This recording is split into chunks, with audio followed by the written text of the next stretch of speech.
Today's video is all about using a dismounting gank set and seeing the effectiveness of it and showing it off. Now, I've made a couple videos on my channel about this subject, but this time I have premium active so we can actually see the crazy amounts of faction points we get. Now, this clip here, this gentleman here that I'm trying to gank, he's doing a transport.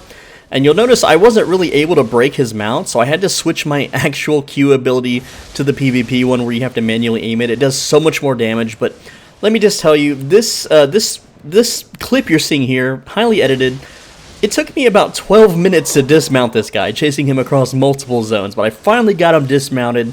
And of course, him doing a transport, you know, I take all his hearts. That's a free 300,000. This guy here, he's a little slippery. He's also doing a transport, but he's using a boar, which means he does not go. He does not lose his. He's able to move. He doesn't go overweight. Okay, and he's got multiple invisibilities. All right. So the first guy, he was on a tier 5 ox. He did exactly what he needed to be able to do. He wore plate armor, which made it really hard for me to dismount him. If he had a higher tier ox, I wouldn't have been able to do it at all. Okay, but this guy, he's properly escaping. He's using all his abilities correctly, and he does give me the slip, so I'm not able to kill that guy. Now, pay attention to the damage I do to this target here. With Q3 on the Permafrost Prism, I'm hitting him for like 550. So I switch back to Q1 because I'm a lazy gamer. I don't like using skill. I just want to zug it. So I'm using Q1 and it only does 234 with a similar amount of buffs. 405 when he's dismounted, okay? So you get 350 without the buff. So you can see I'm losing about 150 damage per cast. Now, he does freeze me there. I still get him. This guy thinks I'm a scout for some reason. I'm not really sure what's going on with that, but it's pretty interesting regardless. So I did follow him for quite a bit. And now, here's the thing. If I destroy their mount, they can get away from me, but I can mount up and run right back to them, dismount, and their mount still will not be alive. And that's what happened with this guy here, okay? Now, there's another part to this video. I'm going to explain the damage that this build does, how the build works, why it's better than Bear Paws in terms of ganking. Now, this poor guy here, I don't know what he's doing, but he doesn't have an offhand, and I think I need to punish him for that. Let me talk about the earnings that doing this gives you real quick, too. So, while doing this, those transport ganks, those first two, I only successfully did one transport gank in about 30 minutes time. So I only made 300,000 silver in about 30 minutes, unfortunately. The rest of the video's clips here are about 1 hour's worth of ganking, and that made me 54,000 faction points in 1 hour's time, which is something like 1 million combat fame and tomes, and around, I think it was like 300k in loot, I believe. I'm not sure on that. It might be a little bit less, okay? But it's pretty good. And the way it works is you have to stay logged in after you do all these ganks so that you can get the residual points. Now, one thing that I really like to do with these gatherers or these people hunting the statues is I dismount right off screen, right when my nameplate disappears from them, and then I just run at them and hit them as hard as I can. Like this guy here, he's trying to mine some metal, and I just run up and start blasting, catch him off guard, because otherwise, he was on a bear mount. I would never be able to dismount his bear. You can see here, this guy, using the ox, he is in plate armor, so he's pretty tanky, but he doesn't fight back. Now, I just want to see that person in the corner. I wanted to do a fancy edit, because I forgot to inspect him, but that is a full 8.3 boltcaster maximum spec player. They would have smoked the hell out of me, but they chose not to shoot at me for some reason. I guess they found it funny. Maybe I killed their competitor in their area. Either way, pretty funny stuff. Alright, next up we have this guy here. I actually killed the animal with my Q spells, so he had a chance there to run away. He had a chance to do something, but that's my bad. I had the wrong target selected, so that's kind of the downside of being a lazy gamer and using the Q1. You deal less damage if you don't have the right target selected. Oof. Big oof. Alright. And, you know, using the stag mount, instantly dismounted, and he's not sure what to do. He starts shooting me from at point blank range. I guess he just wanted to touch me before he died. Again, some people think that doing this is mean. This is faction warfare. This is Yellow Zone faction warfare. It's totally part of the game. It's totally encouraged, okay? Managed to get him before he mounts up. He doesn't really get a chance to escape. He does trap me there at the very end. This guy was trying to farm all sorts of things. I caught him in a bad time. I actually teleported away from his E attack, so Big skill there, and there's the 2,500 points. Now, if this other guy dismounted on me that just rode by, I would have been in a little bit of trouble because he was a geared guy, and I think he found it funny. He didn't really help anybody out. He was kind of the same way. He was glad I was taking out his competitors. So here's a little poor fisherman. He tries to mount up, but it's too late. Oh man, too late. He wasn't a bot though. And now this is an interesting fight. Okay, this is someone using my speed clearing build in dungeons, and I saw him enter the dungeon, right? And I've never gotten to do this just for faction warfare, so I was really excited to fight this guy. He's 8-3 on the weapon. I think he's 6-3 on the crypt candle. But I did chase him for quite a while in this dungeon, so we're actually pretty deep in. And you can see here that he does hit me with a silence into a mine, and I actually teleport the mine right before it explodes, taking 0 damage. If I hadn't done that, that would have killed me. That would have straight up destroyed me. And then here we are. I think I got this guy earlier in the video. Same dude. Just wanted to farm him again real quick. Now, Swift Claws don't have a lot of health. This is a little 2v1 right here, okay? I actually switched targets because the 2 high numbers guy was lower in the gear, so he was easier to take out, which means less damage for me. This guy here, I don't know what his deal is. If he would have stood and fought me and not tried to eat food and like strafe around, I don't know what he was kind of doing there. It's very weird, very odd behavior. But here we go. I'm dismounting off screen, just kind of showing you the full clip. I was going for this guy here, but then the stag rides up. I'm like, oh, I'm taking the stag because that is easy. And I actually missed the E, but it doesn't matter because the Q's hit so hard that I'm able to take him out anyway. All right, so let's go over the build and other fun stuff. Now that you've seen the footage, I want to show you why it's the best catch set, the best dismounting, and best gank set ever. And we're going to compare it right now to the bear paws, which a lot of people think is the best set.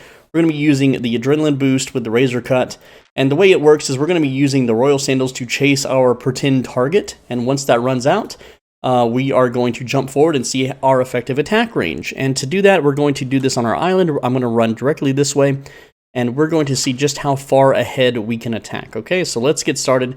I'm right-clicking this middle of the stone so I can get my character nice and centered. Let's go.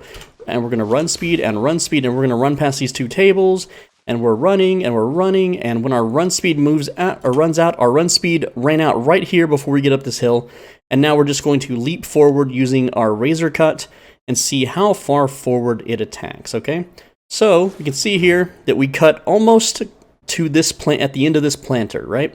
So our arc of attack is right about in here where these trees are.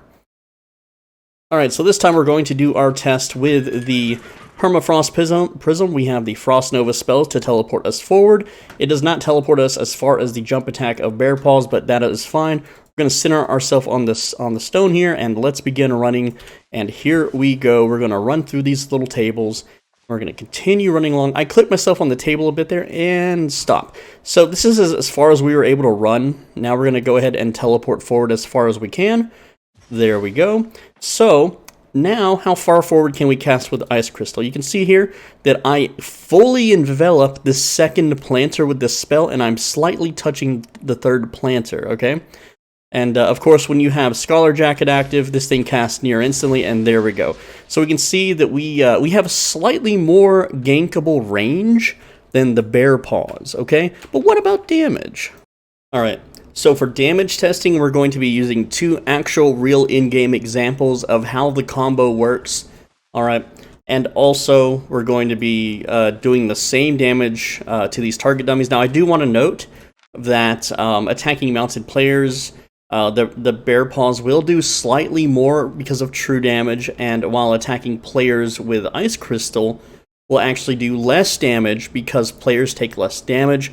However, the majority of the damage is going to come from Frost Bolt, but you could pump out even more damage with Ice Shard, which I tend not to do because that requires skill, and I am lazy, and I like to let the game do the aiming for me. And also, Frost Bolt gives a slight slow, which in the grand scheme of things against players, it does not slow for 7 seconds. It slows for like half a second, let's be real, due to crowd control resistance. But let me show you an example now of what we're going to be using for the Bear Paws example. So here is a video of me dying in the Roads of Avalon. So here we go. This is what the clip looks like. It's called Avalon Roads Good for Solos in Albion Online. So I'm running from a gank squad. This guy dismounts here. I run forward. I even mentioned in the video that I'm about to get killed. And there is a guy invisible with bear paws. I'm going to go ahead and pause it here and see, there he goes. He became uninvisible. He's hitting me with his E attack. So there it is. I'm now hit with the E attack. He's going to then Q3 me from behind one time. So I'm now hit with that. You can see the bleed stack. Okay, now at this point, I'm still able to run away from him. So that's where the test would technically end, is he's able to land one E and one Q3, okay? Now, he uses, let me show you in the game what he uses. He uses an ability called Battle Rush to get up next to me to be able to Q me once again. Whereas if you're chasing someone, instead of waiting for someone to come towards you, you won't be able to do that, alright? But I think that you might be able to land 2 Qs against an Ox. So in our damage test, we're going to do that anyway, okay? And then if you, just in case you're curious, here's the rest of it. You see he battle rushes me, he hits me with the second Q.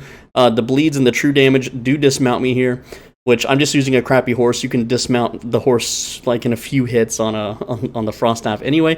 And then of course I get gang banged by like a bunch of dudes and they spam sleep, or not sleep, they spam fear on me, and yeah, it's just over. I was using a budget set anyway, it's not a big loss. Go watch the video if you want to see more. But with that said now, let's start the damage test for Bear Paws. So before we actually deal the damage to the target dummy, I want to explain what we're using. We're going to be doing way more damage, theoretical, than the Permafrost Prism as far as buff stacking goes, because you need Scholar's Robe with Permafrost to be able to cast it efficiently. Okay, also we're going to go ahead and put on a Thetford Cape, because, well, we don't have a use for the Morgana Cape. Now, if we auto-attack, that would technically deal more damage than our Q3, so we might just do that instead, or just do both, it's whatever. But we will be using the Royal Hood with the Druid Robe, with the Royal Sandals, Beef Stew. We're not throwing a Major Poison Potion, because both weapons can use the Major Poison Potion, so it's irrelevant. Let's go ahead and eat the Beef Stew here, and here's how it works. I'm going to Druid Robe, I'm going to Helmet, let that helmet tick up a bit. Boots, W, I'm going to E, Q, auto attack. Okay, there we go. So we can now see the total damage after the bleeds and the true damage ticks is 2,637 total damage against our targets. And that will definitely most likely dismount most targets, okay? Now, do know that someone wearing full plate in an Ox probably won't get dismounted right away. I also want to point out that these tests are done with maximum spec on the test realm, okay? You won't do it has this much damage with your 8.3 without maximum spec.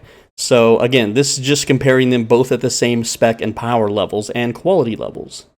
Okay, now to judge our damage test for the Permafrost Prism, we're going to be using the very first clip of the video that you've seen today, the raw clip, not the one that I've edited in, okay?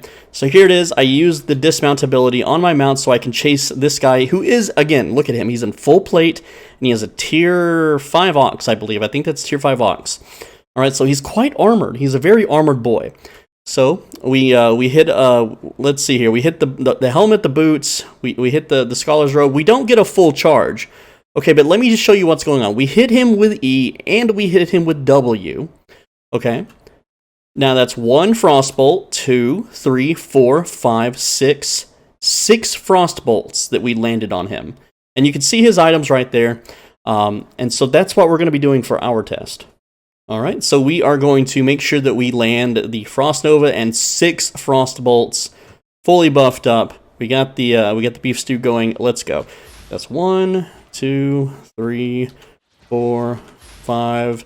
Hit him with that, 2, 3, 4, 5, and 6. So you can see immediately the damage is nearly double. Okay, nearly double that of the Bear Paws. 4,500 versus what, 2,600? And we were being generous with the Bear Paws, assuming that you also get an auto attack out of it with your Thetford Cape proc as well. So I don't know what else to say other than the Permafrost Prism is by far the best chase and dismounting weapon in the entire game. It deals more damage, it has more reach. What more do you want? And also, if you looked earlier in this video, in the 1v1 I had in the dungeon, you'll notice that when the light crossbow hits me with his E ability, I cancel the damage completely by just teleporting before the mine explodes. Bear Paws has no defensive options like that at all.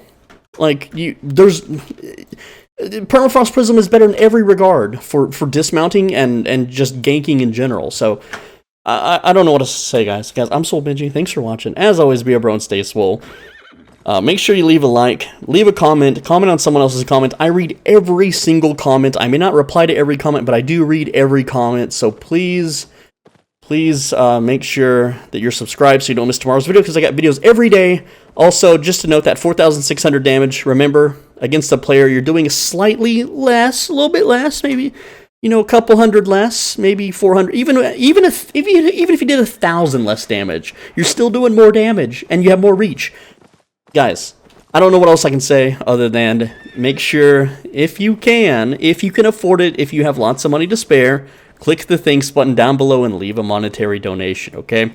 I greatly appreciate those that leave monetary donation. It allows me to eat actually good food for once. Thanks to Yeeps' $50 donation, I was able to go out and buy some actual ground beef for once this entire month. And man, it was good. It was amazing. Thank you, Yeeps, for that 50. I really appreciate it, man.